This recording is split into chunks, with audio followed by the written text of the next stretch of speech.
कहते हैं जब भगवान राम को वनवास हुआ और वो गए जंगल की ओर, तो वाल्मीकि के आश्रम में पहुंचते हैं, महर्षि वाल्मीकि के। और भगवान राम का सारा जीवन जो है वो मर्यादा से भरा हुआ है। कभी भी भगवान ने मर्यादा को भंग नहीं किया। जैसे कि जब यहाँ तक कि उनका जन्म होना भी एक मर्यादा के अनुरूप था। जब श्री कृष्ण ने आना था तो उन्होंने इतनी जोर से भविष्यवाणी कर दी थी, पहले बिजली कड़की, वो सारा रास्ता रोक दिया, जा कंस तेरा काल पैदा हो रहा है अब। और जेल में ही आ गए। जहां पसंद आया, जहां बात बनी, वहीं पर प्रकट हो गए भगवान। जबकि भगवान राम जो थे, उन्होंने कहा कि यदि भाग्य में कोई चीज नहीं है तो जो मनुष्य जीवन की मर्यादा है, जो पृथ्वी लोक की मर्यादा है, उसके अंतर्गत उसकी प्राप्ति के लिए गुरु का आशीष होना आवश्यक है। तो भगवान राम स्वयं नहीं आए, श्रृंगी ऋषि को बुलाया गया, उन्होंने यज्ञ किया, यज्ञ की उसमें से जो अभिमंत्रित खीर थी उसके 3 भाग हुए, तब जाकर भगवान राम का जन्म हुआ। कि पहले गुरु का दर पे आगमन होगा, फिर मेरा घर पे अवतरण होगा। तो उन्होंने उस मर्यादा को भी भंग नहीं किया। नहीं तो कह सकते थे बस मैं आ रहा हूं तुम्हारे घर, चलो आगे आगे, मैं पीछे पीछे आ रहा हूं। तो जब वो वाल्मीकि के आश्रम में पहुंचते हैं उसी मर्यादा के अनुरूप, क्योंकि जब आप किसी मेजबान के घर जाते हैं तो आप ये नहीं कहते मुझे वो कमरा दे दो।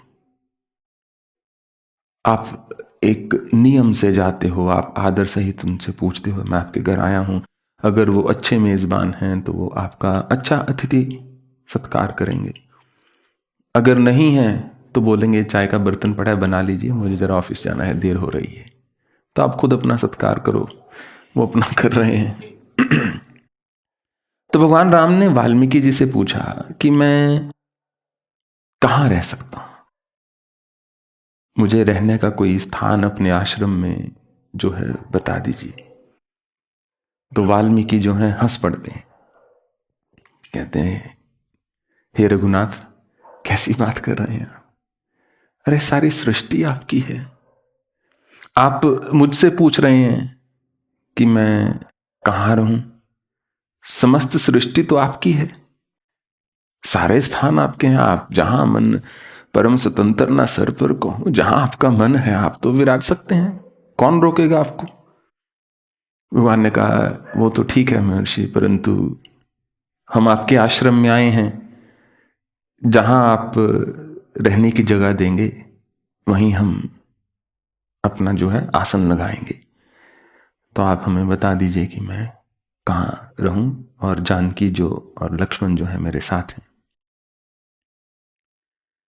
तो वाल्मीकि जो हैं उन्होंने कहा अब ये तो घोर अनादर होगा यदि मैं बोलूं वहां जाकर बैठ जाइए या वहां जाकर बैठ जाइए।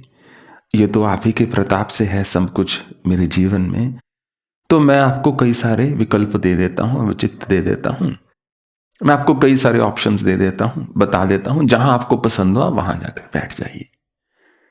तो भगवान राम ने कहा चलो बताओ फिर, उसमें से कुछ तय कर लेंगे। तो मैं रामचरितमानस की कुछ चौपाइयां हैं। तो वाल्मीकि जी ने कुछ स्थान बताए, एक ढंग से गिना जाए तो 11 है, दूसरे ढंग से गिना जाए तो 12 है। जिनके श्रवण समुद्र समाना, कथा तुम्हारी सुभग सरिनाना, बरही निरंतर हो ही न पूरे, तिनके हिया तुम कहूं ग्रह रूरे। हे राम, जिस व्यक्ति के कान जो हैं समुद्र की भांति हों, जो आपकी कथा को सुनते सुनते थके ना, आपके गुणगान को सुनकर जिसके कान न थके, और प्रत्येक कथा जो है जैसे नदियां होती हैं, कोई इस दिशा से निकल रही, कोई उस दिशा से निकल रही, किसी का उद्गम कहाँ से हो रहा है, कोई कहाँ से निकल रही है, ऐसे ही भिन्न भिन्न कथाएं जो हैं सरिताओं की भांति, नदियों की भांति, वो आप ही में जो जा रही हैं। आपकी तो कथा अनंत है, हरि अनंत, हरि कथा अनंत। तो जिस व्यक्ति के कान जो हैं थके ना आपका गुणगान सुनते हुए, बरहि निरंतर हो ही न पुर, जिसके कान जो भरे ना, थके ना, उसके हृदय में जाकर आप वास करो, ये पहला स्थान है। दूसरा कहते हैं, लोचन चातक जिन करी राखे, रहहि दरस जलंधर विलासे, निदरहि सरित सिंधु सर भारी, रूप बिंदु जल हो ही सुखारी, तिनके हृदय सदन सुखदायक, बसहूं बंधु सिय सह रघुनायक। जिस प्रकार चातक जो पक्षी होता है, उसकी जो प्यास होती है कभी नहीं बुझती। कहते हैं जब वो मरता भी है तो उल्टा हो जाता है, उसका मुख जो है आसमान की ओर होता है कि शायद जो है मेघ से निकला हुआ वर्षा का एक बिंदु जो है मेरे मुख में पड़ जाए। तो जो निरंतर उस चातक की भांति आपकी महिमा को सुनना चाहता है, गाना चाहता है, और वो व्यक्ति जो हंस की भांति मोतियों को चुगले आपकी महिमा के, ऐसे व्यक्ति के हृदय में जाकर आप वास कीजिए। एक ही जगह पर कौवा और हंस दोनों उतरते हैं, परंतु हंस को पता है उसका आहार जो है भिन्न है। प्रभु प्रसाद सुचि सुभग सुबासा, सादर जसु लही नित नासा, तुम ही निवेदित भोजन करहि, प्रभु प्रसाद पट भूषण धरहि, शीस नवहि सुर गुर द्विज देखी, प्रीति सहत कर विनय विशेषी, कर नित करहि राम पद पूजा, राम भरोस हृदय नहीं दूजा, चरण राम तीरथ चल जाहि, राम बसहु तिनके मन माही। वो साधक, वो भक्त, वो व्यक्ति जो आपको अर्पण किए बिना कभी भी कुछ ग्रहण ना करे, तुम ही निवेदित भोजन करें। आपको भोजन का निवेदन करने के बाद ही, निवेदित करने के बाद ही, निवेदन अर्थात किसी से प्रार्थना करना, निवेदित अर्थात उसको अर्पण करना, उसी से शब्द बना है नैवेद्य। जो भोजन जो है भोग या प्रसाद के स्वरूप में हम ग्रहण करते हैं और भोग के स्वरूप में अर्पण करते हैं, उसको बोला जाता है नैवेद्य। प्रभु प्रसाद पट भूषण धरहि, जीवन में जो भी अपनी साज सज्जा कर रहा है वो आप ही के लिए कर रहा है। और शीस नवहि सुर गुरु द्विज देखी, अपने से बड़ों का अपने गुरु या देवताओं के सामने जो शीश नवाए, यह हमारे सनातन धर्म का मूल है। हम देवता की पूजा से हट नहीं सकते। वैसे तो कहा जाए तो हम कह नहीं सकते कि कौन व्यक्ति हिंदू है, कौन व्यक्ति जो है एक वैदिक रीति का पालन कर रहा है, कौन जो है एक सनातन धर्मी है। और उसमें अगर हम अद्वैत की ओर जाते हैं तो कोई मूर्ति नहीं, कोई विग्रह नहीं, कोई कुछ नहीं, बस एक स्वरूप है।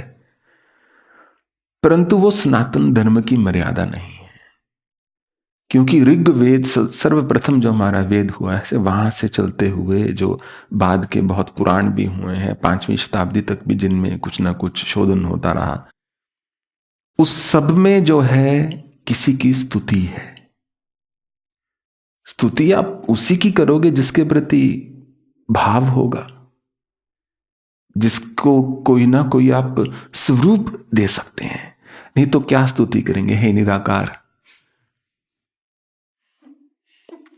ना आंख है, ना कान है, ना मुकुट है, ना भूषण आभूषण है, कुछ भी नहीं, तो किस चीज की स्तुति करोगे?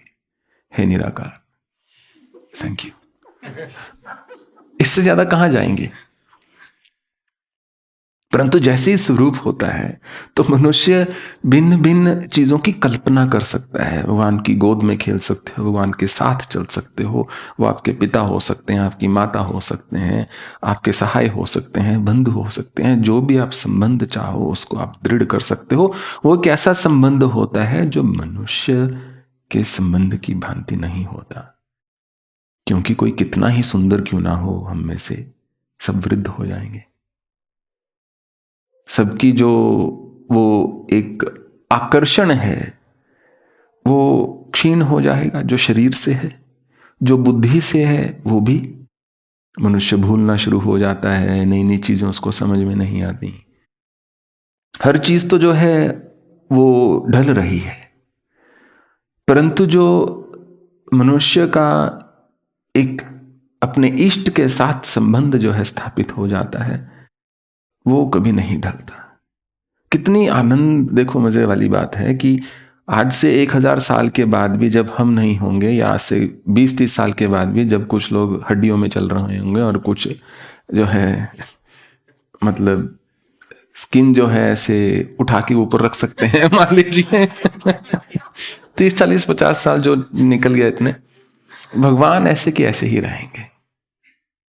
ये ऐसे ही चमक रहे होंगे, ऐसे ही दमक रहे होंगे। इनका जन्मदिन मनाने वाले हम सब मर चुके होंगे, नए लोग बैठे होंगे। फिर वो लोग जाएंगे तो और आएंगे। ये मंदिर का स्वरूप बदला होगा, आश्रम का स्वरूप बदला होगा, सब कुछ यहां पर नित्य प्रति बदलता रहेगा। भगवान का यही रंग रहेगा, यही स्वरूप रहेगा। ना तो उनका मस्तक छोटा होगा, ना उनके आयुध घिसेंगे, ना ही उनकी मुस्कान जो है कम होगी। ये यहीं पर ऐसे के ऐसे ही विराजमान रहेंगे। ठीक उसी प्रकार यदि मनुष्य हृदय में ईश्वर को धारण कर सके, मुश्किल थोड़ा जरूर होता है क्योंकि हमारी वृत्ति नहीं होती,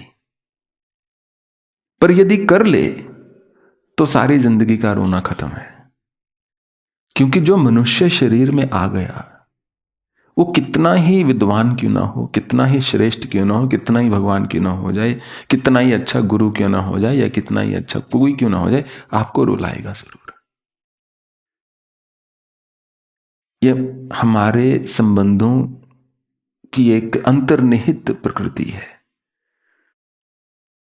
किसी भी हम अपने जैसे के साथ संबंध रखेंगे तो कुछ हास्य विनोद भी रहेगा, कुछ हास परिहास भी रहेगा, कुछ रोना धोना भी रहेगा।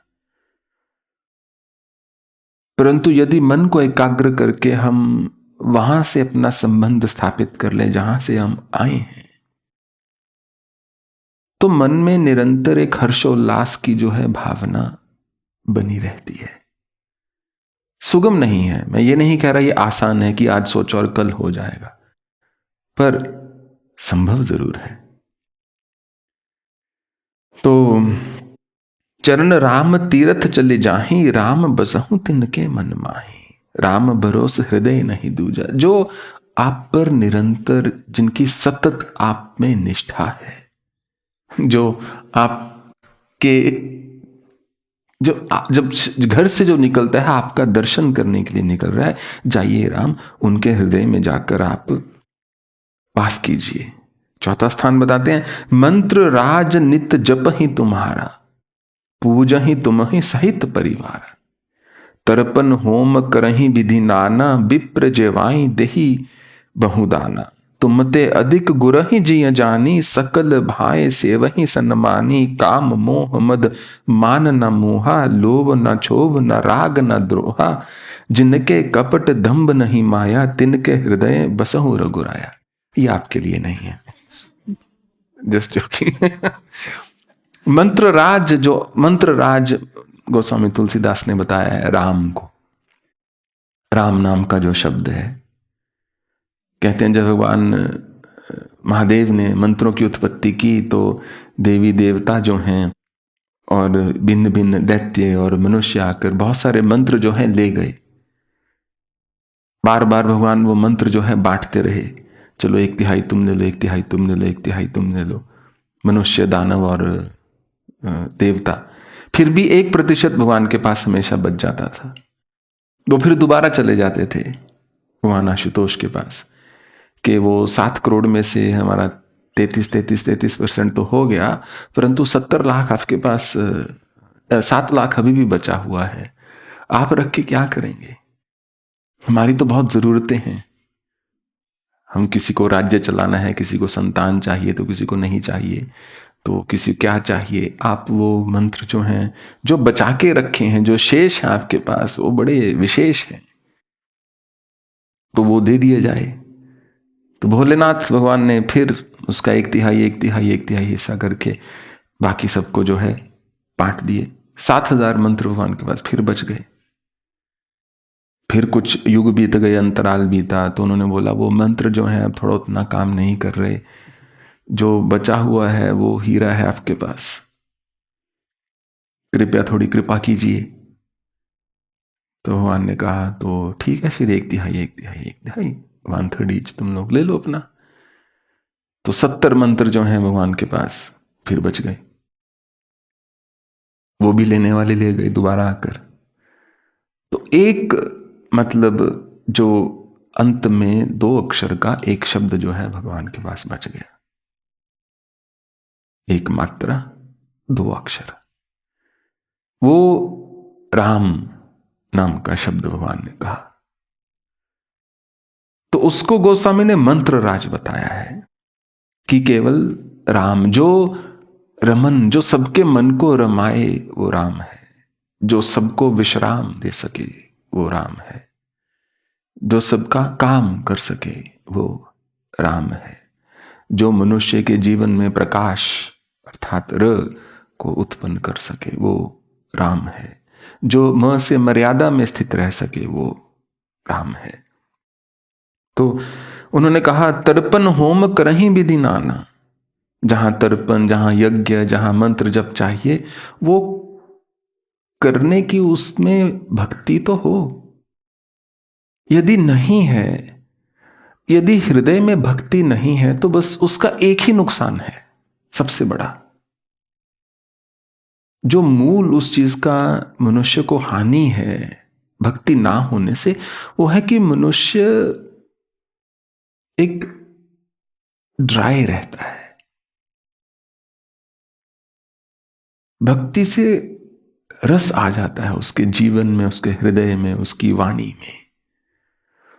जो भक्ति विहीन है वो ज्ञानवान हो सकता है, बहुत बुद्धिमान हो सकता है, गुणवान हो सकता है,